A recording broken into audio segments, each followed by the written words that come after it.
Hi, everyone. So thank you for that first talk. That set this up really nicely. And I'm not going to take up a whole lot of your time. I'm just going to talk about money for a few minutes. Everyone's favorite topic, right? So let me first take a quick little survey of the room and see what you know, what you use.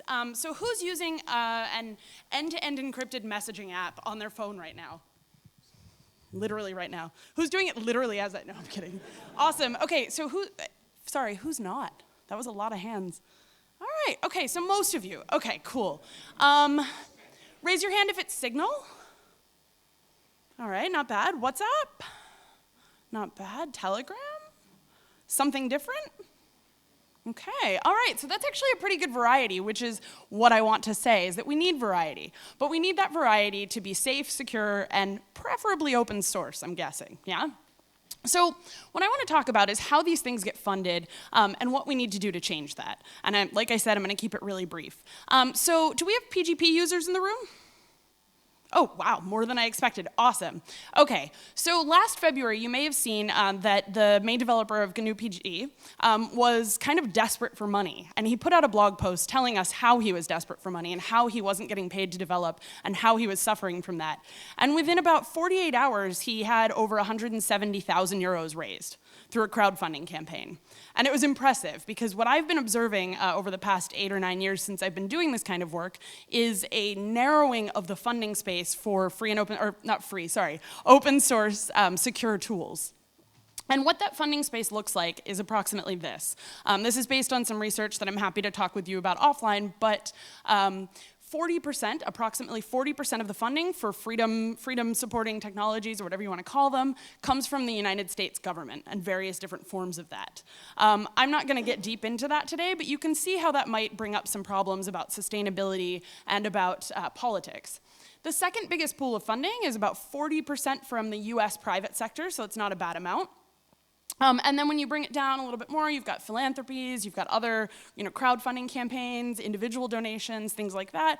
And then about 17% of the funding for these tools comes from non-US sources. Now, these aren't precise numbers, of course, but you can see that that 17% right there is kind of scary, that a lot of this is coming from my government, which I'm not a huge fan of, if you know me, and then a lot of it from the private sector. And I think that we need to shake that up. So I believe in open source. I believe in open source for a lot of reasons. It's inevitably more secure, safer, can be audited, can be looked at. It is potentially more sustainable, so even if the funding on a project dies, the project can continue. And I think that we've put a lot of trust into this, but we haven't talked about why so much, and we haven't talked about whether that free part always has to go with that open source part.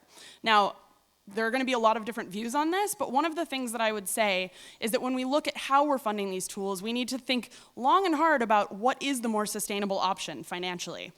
So we don't have a whole lot of good examples of freedom-supporting technologies that have been funded by venture capital. DuckDuckGo is a great example. In 2011, they raised about $3 million from 7 different VC firms, but there aren't a whole lot of other examples, and I think that that's something that we need to think about. So if we believe in open source, and we believe in keeping these tools open, but we're not so sure about the free part, I think that there are a lot of options moving forward, and I'd love to hear more talking about that throughout the day. What I want to leave you with, really, is my belief that what we need to do most is expand the scene and create variety in these tools, in who's funding them and in who's developing them. Because right now what we have is mostly government funding or private sector and mostly nonprofits developing. And that's great, and I'm really proud of all of those tools. Some of the ones that we named in that first question are from that community, and I'm certainly not about to say let's put that aside, but let's broaden it out. Let's make sure that there's more funding and different funding for these tools and that we've got many choices to choose from, just as we found that you all are using with your mobile phones. So that's all I'm going to say today, and I think we'll put us back on schedule just a little bit. Thanks.